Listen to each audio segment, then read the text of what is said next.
Oi, meu nome é Ana Luísa, eu tenho 27 anos e sou da geração Z. E eu sou a Fê, com 43 anos, millennial raiz, quase X. E esse é o Papo de Gerações. Uhul, estamos no episódio 17. Eu já perdi as contas. É isso, e esse episódio tá sendo gravado um pouco fora de época, né, Fê?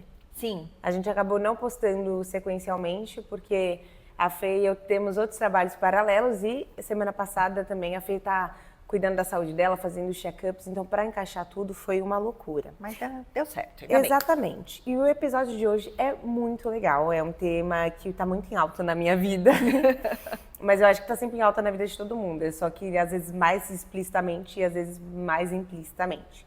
A arte de não estar disponível. Eu confesso que eu já tinha esquecido o tema. Aí você tava aqui falando e eu tava, qual seria o tema mesmo? Pessoal, para mim esse tema é tudo sobre limite, presença seletiva e também o poder de dizer não. Não. Que, inclusive, a gente tem até uma frase que a gente já citou algumas vezes aqui, né, Fê? Que não é sobre os sims que a gente dá, mas muito mais sobre os nãos que a gente dá, correto? E essa arte de não estar disponível também entra muito em confronto com a forma como as pessoas veem a gente. Porque não estar disponível ou às vezes parece soberba, arrogância, mas também, por vezes, faz com que a gente tenha que deixar pessoas que a gente chama desconfortável, do tipo, não, eu não tô sempre aqui pra você. Eu acho que esse é o maior desafio, né? Exatamente. E eu acho que também é um desafio pra gente dizer não, pelo menos eu sinto que é um desafio pra mim dizer não para as propostas e possibilidades que a vida me entrega, porque às vezes eu quero fazer de tudo, e aí isso tira prioridade, tira foco, gera desgaste, tudo que a gente já conhece. Sim. Então bora, vamos começar. Seguinte, a gente vive, Fê, será num tempo onde estar disponível é sempre uma obrigação? Será que no momento atual você precisa sempre estar disponível no sentido de... como a gente também preza por um mundo de muita produtividade, né? E a gente sabe que mais do que ser produtivo a gente tem que postar, a gente tá fazendo algo. Será que a gente o tempo inteiro tem a sensação de que a gente tem que estar disponível? Do tipo assim, eu, Ana Luísa, que posto muito na internet. Eu tenho sempre muita gente me respondendo nos stories e recebo muita mensagem nas redes. E às vezes eu sinto culpa, por exemplo, de não responder. Mas aí eu vejo que tem tipo 30 pessoas respondendo meus stories. Qual a chance de eu dar conta de responder 30 pessoas em um dia, se eu já sou uma pessoa que não tô dando conta nem de responder o WhatsApp Business, que é do trabalho, sabe? Sim. Eu acho que a tecnologia fez isso, né? Fez com que nós nos obrigássemos a estar 100% disponível, porque eu vou te falar de um tempo incrível, de um tempo onde isso não existia, de um tempo onde não existia um celular, assim. Eu só vivi isso na minha primeira infância, então eu não lembro muito. Não, era incrível, assim, tipo, eu ia pro colégio, por exemplo, eu só ia pro colégio.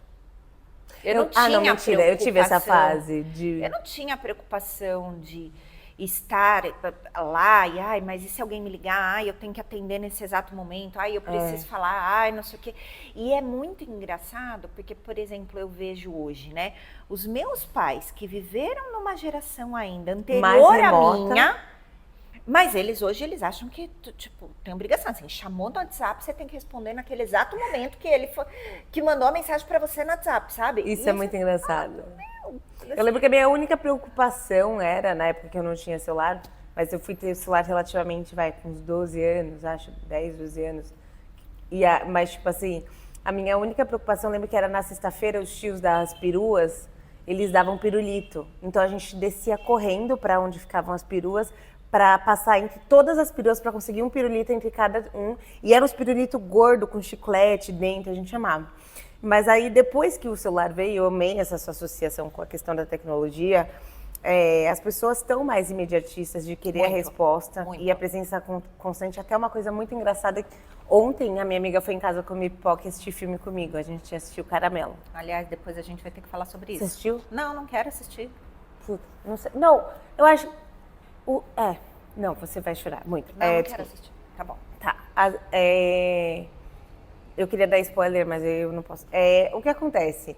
E aí a minha amiga foi e falou assim, cara, aí eu falei, amiga, seu pai me mandou algum artigo sobre chia, porque a gente estava no início da semana passada, foi aniversário dela, eu fui jantar com eles, e a gente ficou falando sobre chia, ele mandou um artigo. E até hoje eu não consegui responder.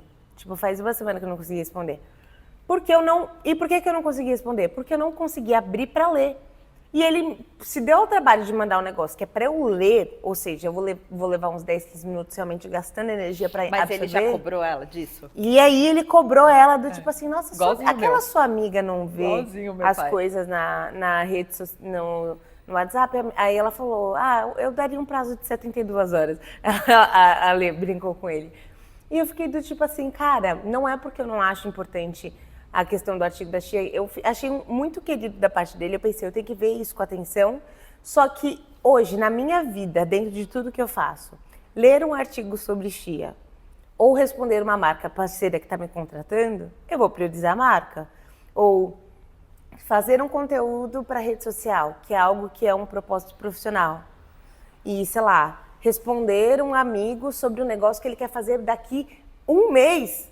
Eu falo, pô, daqui para um mês dá tempo de eu responder a pessoa, entendeu? Sim. E eu acho que esse imediatismo, ele faz a gente achar que a gente precisa estar disponível para o outro. E aí eu fiquei me culpando, nossa, pai da Letícia, vai achar que eu sou uma ingrata, uma mal educada, mas eu fiquei pensando assim, gente, definitivamente, se eu fosse genuína comigo, essa é a coisa mais rápida e importante que eu tenho que responder? Não. Então, ainda bem que foi esse artigo que ficou esperando e não, sei lá, a mensagem para a minha cliente. Mas isso é ruim porque isso gera uma ansiedade na gente, né? Gera. Eu nunca parei, assim, para pensar nessa coisa, assim, da ansiedade enquanto um problema. Mas talvez hoje eu precise repensar e olhar e falar, eu acho que hoje isso é um problema na minha vida, porque eu perco sono. Eu acordo de madrugada com alguma pendência, assim, sabe? Ou acorda com o coração disparado, ou já acorda, ao invés de acordar e pensar, o que eu vou comer de café? O seu primeiro pensamento é ser, caramba, eu preciso responder fulano.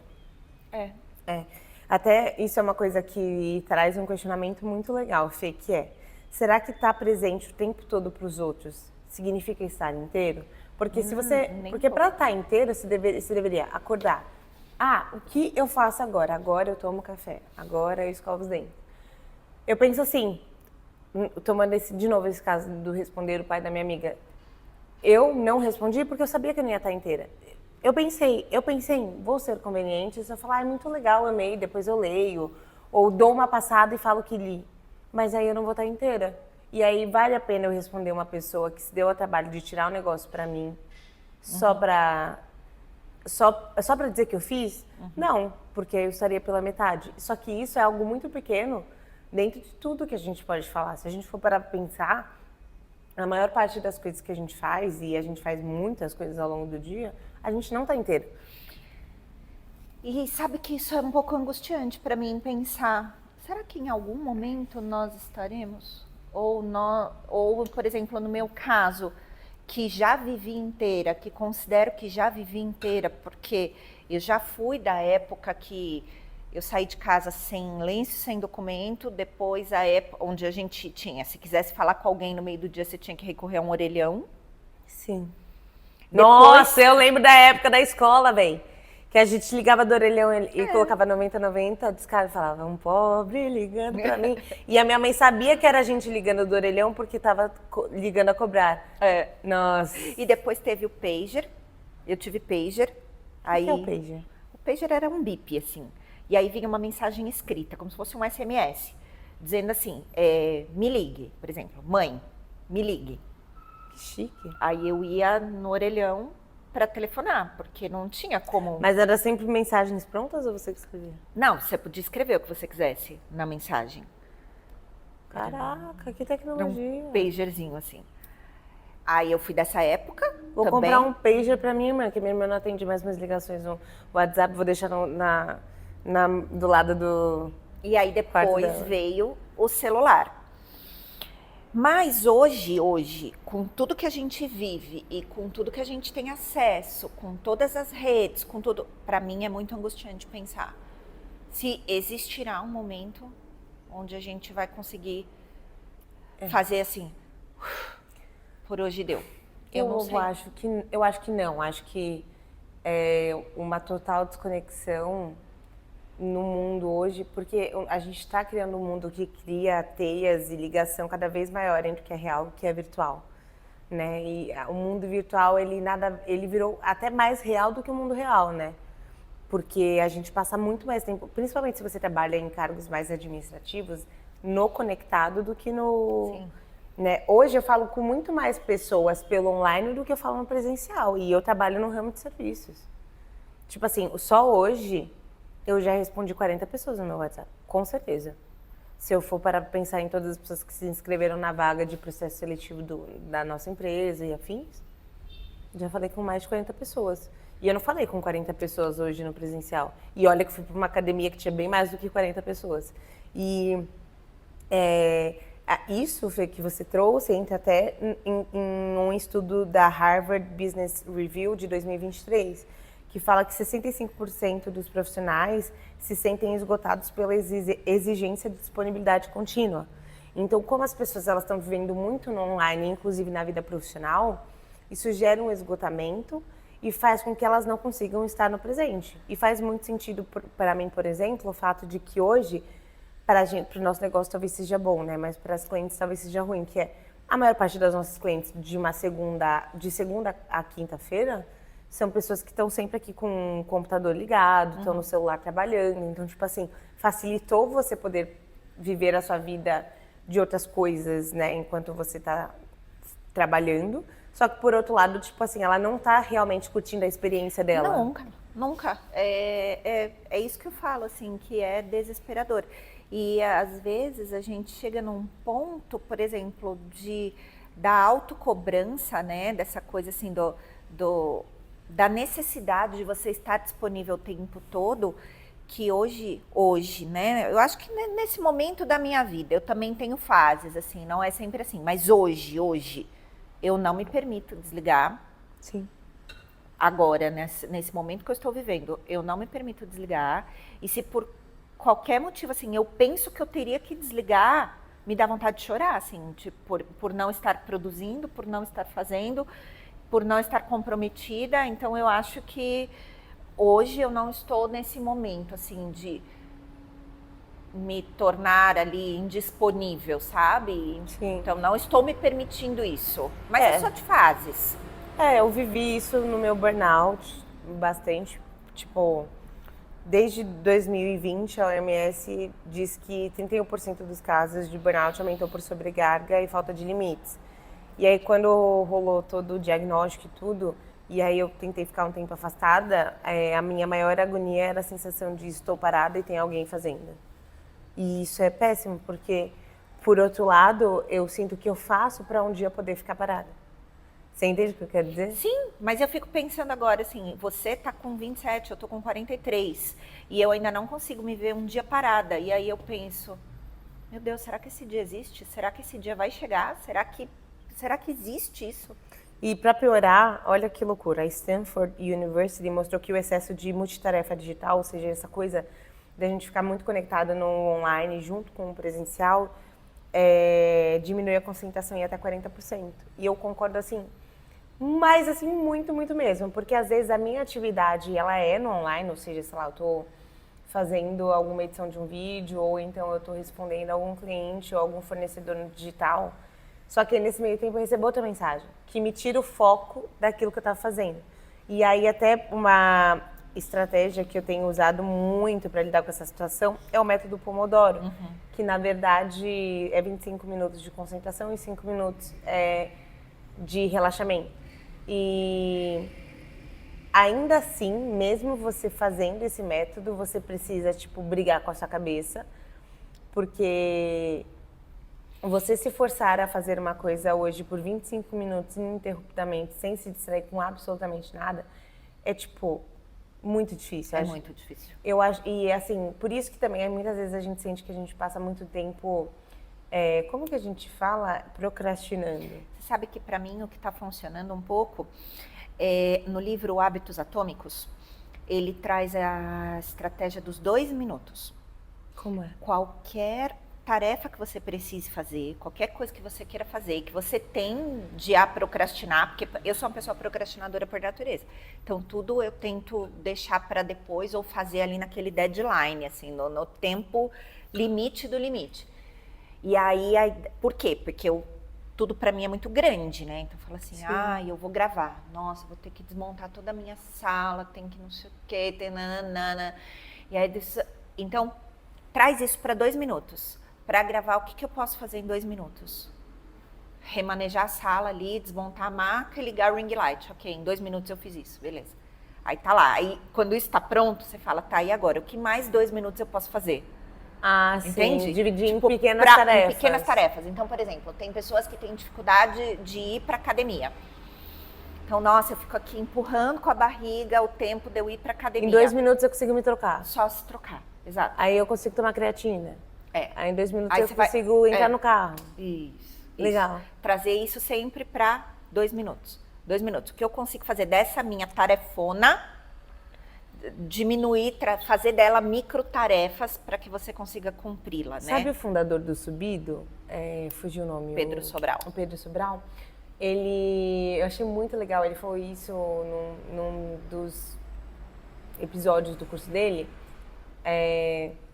que toda atividade que ele sabe que ele poderia fazer em 1 minuto ou 2 minutos, ele faz. Ele fala assim, tipo assim, vou dar um exemplo. Mandar mensagem para sua dermatologista dizendo que você precisa agendar um horário. Sabe que quando você fica, nossa, preciso tanto agendar minha dermato, tanto agendar... Ele fala assim, se vem da sua cabeça, se você deixaria de fazer, faça. Ou, por exemplo, tem um copo d'água que você precisa descer, no meu caso, né? Ou levar para a cozinha. Você fala, não, vou levar para a cozinha. Tipo assim, porque qual é o problema? Como a gente fala assim, eu não vou mandar mensagem para dermato. Só que você tem que falar com a dermato, mas você também tinha que mandar mensagem para dentista. Aí você também tinha que levar o copo. Aí você também tinha que anotar no papel para você não esquecer. Quando você vê a soma da quantidade de pequenas coisas que você deixa de fazer de 2 minutos ou 1 minuto, você vai se embananar nisso e aí vira uma bola de neve. E para mim ontem foi muito isso, que eu fui na dengue com a minha irmã e eu falei, não, esse domingo eu quero organizar as minhas coisas, tô sentindo que estou com muita coisa. E eu escrevo muito post-it para me lembrar. E foi muito bom, porque eu fui vendo, tipo assim, as coisas... Tinha muita coisa rápida de resolver, que eu enrolei de resolver. Tinha coisa que já estava resolvida, que ainda estava escrita post-it para mim. E essa história dos 2 minutos, se ele fala isso, provavelmente é desse livro, dos Hábitos Atômicos, porque ele traz esse conceito, né, das microtarefas. Esse último que eu li também do Joel, o Não é Milagre, que eu falei, ele também traz essa ideia das microtarefas, de você conseguir gerenciar, até para dosar essa sua disponibilidade para o que é bom, para o que não é, né? Para aquilo que você deseja, para aquilo que você quer, no sentido de eu preciso entender o que é bom para o meu dia e para o que eu vou me disponibilizar. Porque quando a gente já falou disso outras vezes, né? Que às vezes o seu foco está em saber dizer não.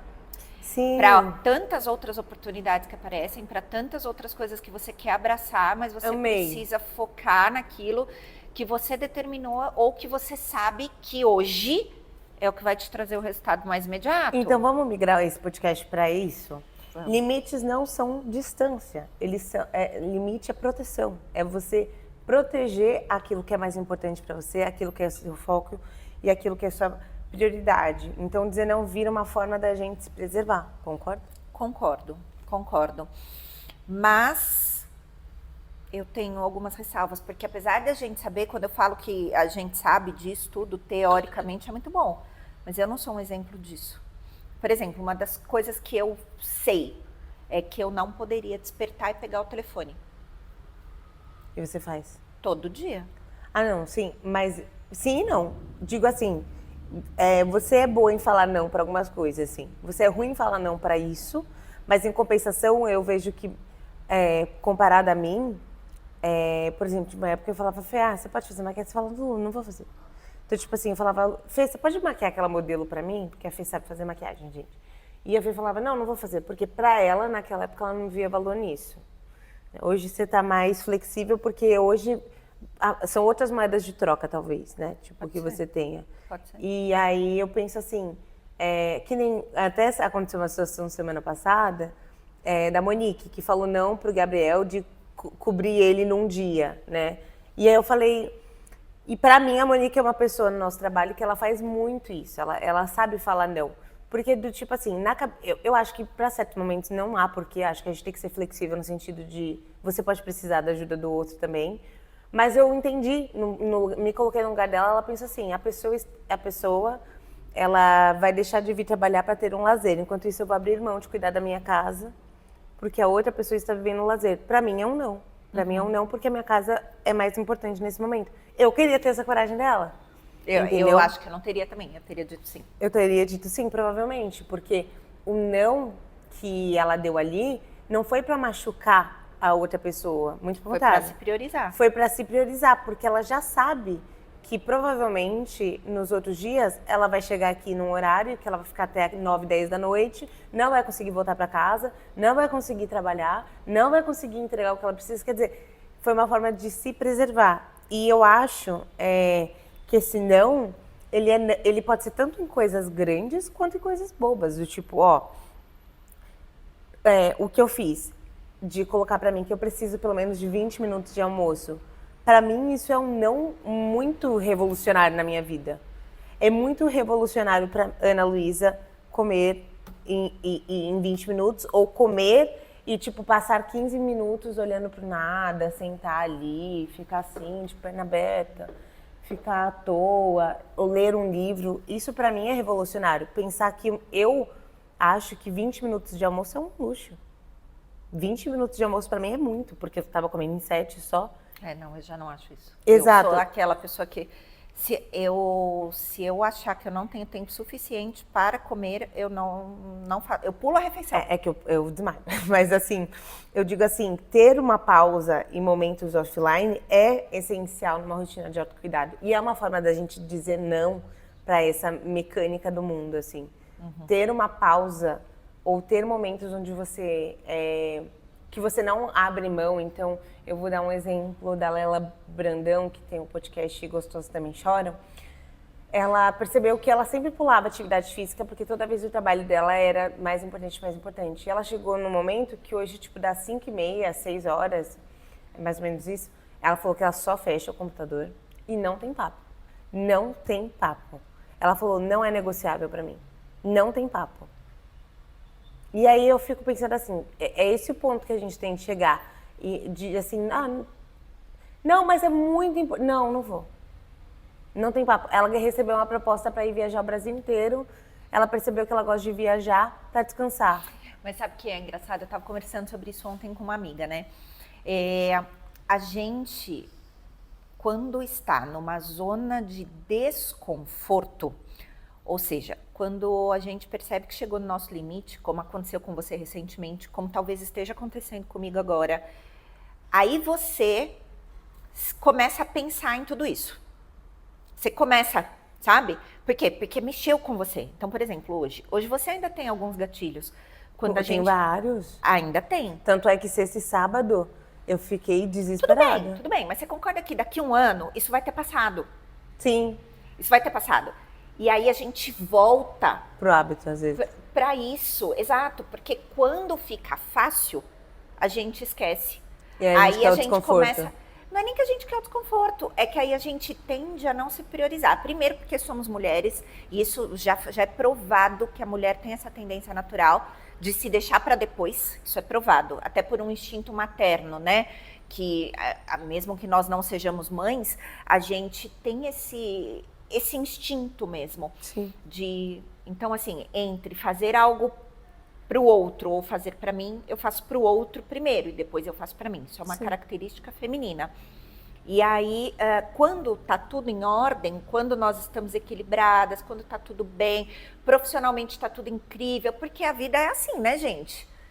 Por isso que eu falo que são picos e vales. Então, assim, quando você tá no vale, você começa a pensar e a se questionar sobre tudo isso. Quando você tá no pico, às vezes você esquece. E aí você só vai fazendo até de novo você entrar no vale. Então a lição vai ser voltar e assistir esse episódio quando a gente estiver no pico. Mas eu concordo. Eu também acho que, assim, por outro lado, é mais fácil falar não quando você já chegou num ponto onde as coisas estão mais estáveis para você. Eu penso nisso. Por exemplo, a Lela Brandão falar não para um trabalho a 5, 6. Tá, provavelmente porque hoje ela paga as contas dela em paz, ela tá tranquila. Agora, eu penso assim, eu que ainda quero comprar meu apartamento, tenho todo esse sonho que a gente já sabe. Eu tenho menos probabilidade de falar não para ela do que para as coisas do que ela, porque ela já tá no nível de conforto, entendeu? Eu acho que é mais fácil falar não quando você sabe que aquele não, ele não vai mudar drasticamente a sua vida. Entendeu? Tipo, quando você fala, não, eu falar não aqui não vai pesar. Eu sinto que nesse momento da minha vida parece que qualquer coisa vai mudar, né? Vai mudar. Então, qualquer coisa pode ser uma oportunidade, uma virada de chave da minha realidade, sabe? Fui chamada pra... assim. Desculpa. Eu amo assim também. Tipo, fui chamada pra cantar em tal situação, o cara vai me pagar um valor, tipo, irrisório, que só pagaria o Uber. Tá, mas ali eu vou ganhar pessoas que talvez vão me seguir, vou ganhar a oportunidade de criar um conteúdo. Então, pra mim, eu falo sim muito fácil. E até minha professora de canto, meu professor de violão, eles falam, tipo, pra eu me valorizar mais, porque eles percebem o quanto eu me abro e me disponibilizo para viver coisas que às vezes nem é o que genuinamente eu quero, ou que estão muito fora da minha zona de conforto, tipo assim, nem é o estilo musical que eu mais amo, mas vou cantar, porque na minha cabeça eu penso, tipo, isso é uma oportunidade, só que realmente, até às vezes falar não é porque eu não sou uma pessoa que está 100% estável naquilo que eu gostaria de estar, que eu tenho que falar sim para tudo, entendeu? Vou dar um exemplo, você, Fernanda. Você tem uma estabilidade financeira que hoje você está tranquila de falar não para alongamento de cílios, entendeu? Só que talvez um dia vai vir uma cliente que você não acha que você é respeitada por ela e ela vai falar, eu quero fazer micropigmentação labial com você. Hoje você fala, nossa, microlabial é uma rentabilidade maior no seu dia a dia. Mas talvez você vai querer falar, tipo, não, porque essa cliente me exaure tanto emocionalmente que não vale a pena para mim. A gente que precisa dizer, dentro do nosso universo e da nossa realidade, o quão disponível a gente está a gastar energia para as coisas. E eu acho que quanto mais seguro você está de você, é mais fácil falar um não. E quanto mais inseguro e mais você acha que você precisa testar coisas e se provar para os outros, ou ser aceito, ou se adaptar, mais propenso a você falar sim a coisas que você não gostaria. Concordo. O não consciente é o que mantém o sim verdadeiro. Ou seja, você estar consciente de que você não quer algo é o que vai fazer que quando você fale sim para coisas que estão mais contundentes com a sua realidade. Então, assim, até voltando ao exemplo que eu dei do episódio, eu falei um não, entre aspas, esses dias pro pai da minha amiga, porque eu sabia que o meu sim verdadeiro era eu sentar com calma no momento em que eu quiser para ler isso. Sim, e depois conseguir até argumentar, falar alguma E coisa, trazer dar uma algo devolutiva, Exato. Né? E isso vale para tudo. Então, por exemplo, a sua vida profissional, você recebe às vezes uma proposta incrível financeiramente, mas te demandaria coisas que você não está disposto a. E aí você fica nessa dúvida, e às vezes você ter falado não para aquilo é o que vai te levar para o que você quer. Eu sinto que isso é muito comum no nosso mercado, né? Na área da beleza isso é muito comum. Sim. E eu até falo isso para as minhas alunas, assim, porque o profissional da beleza, ele é aquele profissional que ele quer fazer tudo. Então, assim, eu corto o cabelo. Nossa. Tá. Não, mas eu também vou tingir o cabelo. Tá. Não, mas aí quando eu tô tingindo o cabelo, a cliente falou pra mim da sobrancelha. Então eu também vou fazer sobrancelha. E depois ela vai querer maquiar, então eu também vou maquiar. E aí depois ela vai querer fazer unha, então eu também vou fazer unha. A pessoa não tem foco em nada. Em nada. Ela não fica boa em nada. Não. Nada, e ela não constrói autoridade, ela não Óbvio que tem as posicionar. pessoas que, como o Theo, ele corta, pinta e... Pinta é foda. Ele corta, colore e faz penteado muito bem.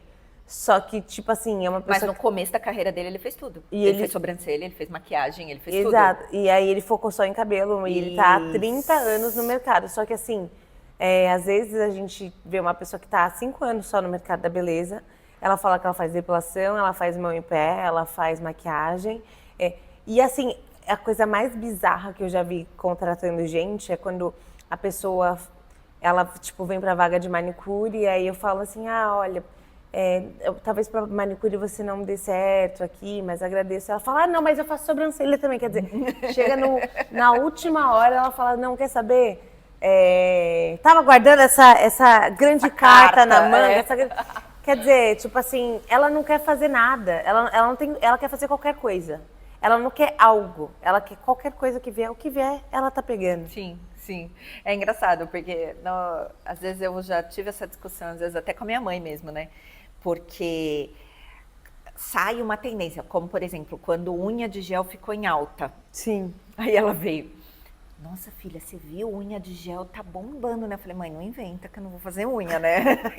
Não, tudo bem, sim, mas assim, né, eu não sei. Você fica tipo, minha filha, se eu abraçasse a ideia, talvez. Eu já sou micropigmentadora e já sei fazer maquiagem, tipo, enough it's enough. Não precisa me enfiar mais uma coisa. Mas talvez, se eu tivesse gostado da ideia, né, quem sabe? Não dá, tipo, chega uma hora que você se sobrecarrega, assim.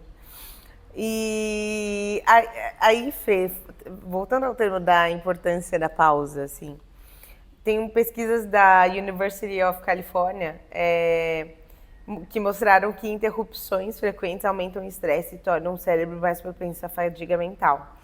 E aí eu, vendo essa ideia, eu vejo muito isso na minha vida profissional. Quando você está sob a gestão de um negócio, e esse negócio é um negócio muito pessoalizado, ou seja, a gente lida muito diretamente com as pessoas, né? E inclusive até o Thiago, o gerente, falou assim, não, seria muito bom se o prédio administrativo fosse separado do salão. As pessoas, elas sobem o tempo inteiro para falar, para pedir licença, isso é uma coisa que eu tenho tentado redirecionar, né? Do tipo assim, não dar essa liberdade das pessoas me chamarem a qualquer hora, né? Mas isso gera uma fadiga muito grande, porque o que acontece? Quando o seu cérebro começa a focar interrompido. E isso vai gerando um desgaste emocional. Tanto é que o método Pomodoro, às vezes, quando vocês entram no escritório e falam assim, Lu, pode falar? Eu falo, não. Ou eu falo, daqui 15 minutos, é porque eu tô usando o método. Eu tô tipo, o método tá ali, falando pra mim que daqui 15 minutos eu tenho tempo pra pensar em algo. Mas você sabe que essa simples interrupção já fez com que você tivesse desconectada, né? Eu não vou saber agora ao certo, mas eu já trouxe esse dado aqui em episódios anteriores.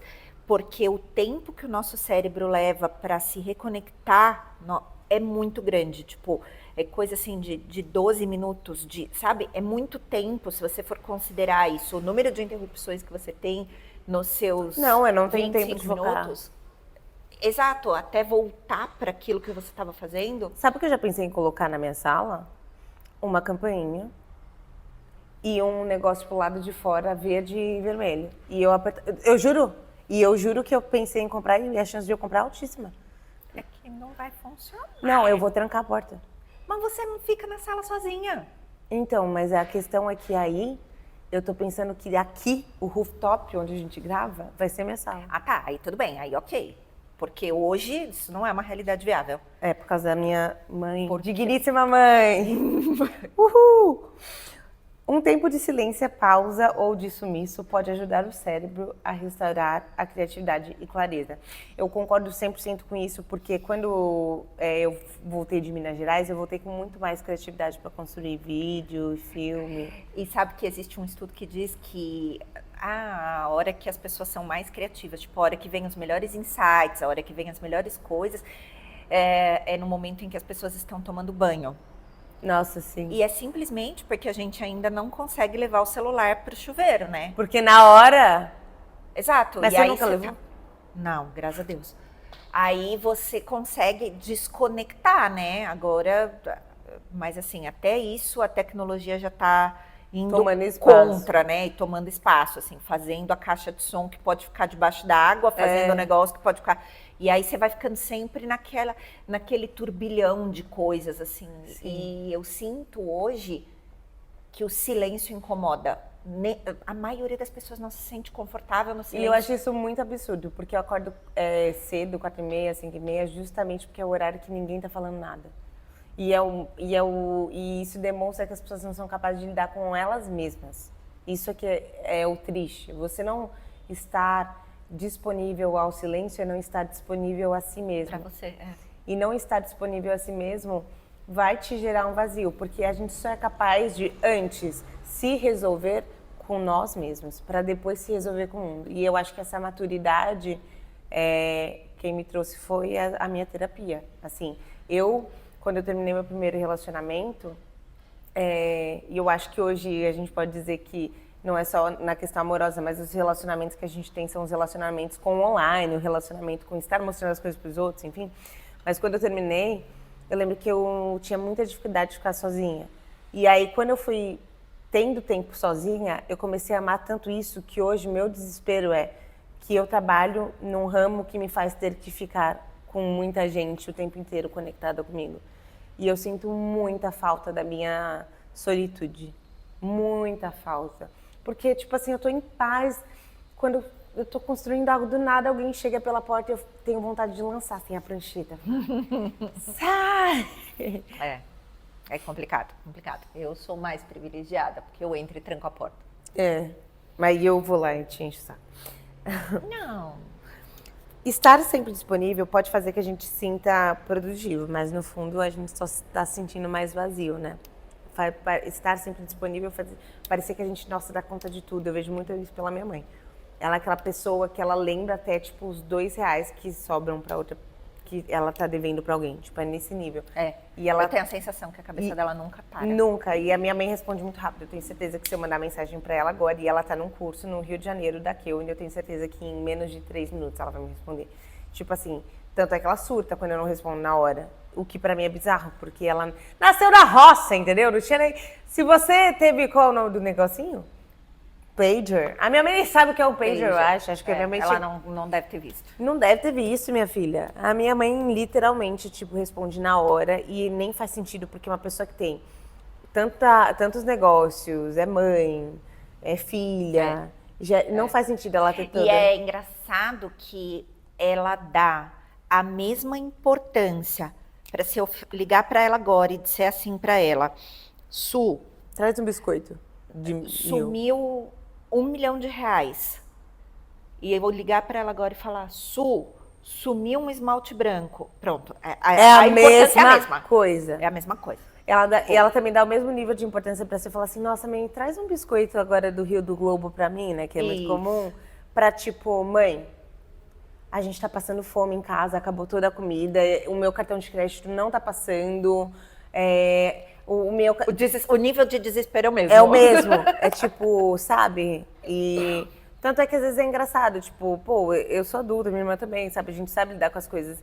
E eu tenho certeza que, tipo assim, ela hoje vai estar assim, no meio do dia ela vai mandar uma mensagem perguntando sobre alguma coisa do salão e daqui a pouco ela vai perguntar, tá, e vocês pediram alguma coisa pra comer? Porque eu lembro que eu falei pra vocês que se precisarem de alguma coisa pode pedir. Só que, mano, a gente tem nosso dinheiro, a gente é capaz e, tipo, no pior, eu tenho um aplicativo, entendeu?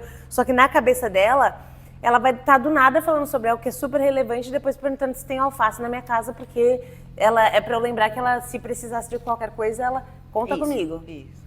Não faz sentido. O mundo vai continuar girando mesmo que a gente se afaste por um tempo. E eu acho isso ótimo, assim. Uma das coisas que mais me aprisiona aos lugares, às situações, às pessoas, é a gente ter esse sentimento egocêntrico de que a gente é insubstituível. E que as pessoas vão morrer. Porque a gente não tá... Não, as pessoas não vão morrer. Tanto é que, assim, eu tô devendo uma resposta de um serviço para o qual eu fui contratada para uma pessoa, porque meio que é um serviço que não depende única e exclusivamente de mim. E aí eu tô devendo essa resposta para ela também, porque, tipo assim, é um serviço que eu vou executar em 2027 ou 2028. E estamos em 2025. Tipo assim, e eu tenho que dar um orçamento para essa pessoa. Só que daqui 2 anos, mano, tanta coisa pode mudar. Sim. Que eu tô confusa em como que eu vou dar um orçamento para daqui 2, 3 anos. Que não é uma coisa tão trivial, entendeu? Tipo, daqui 2, 3 anos eu nem sei se eu vou estar no Brasil. Mas ao mesmo tempo eu não quero falar não pra pessoa.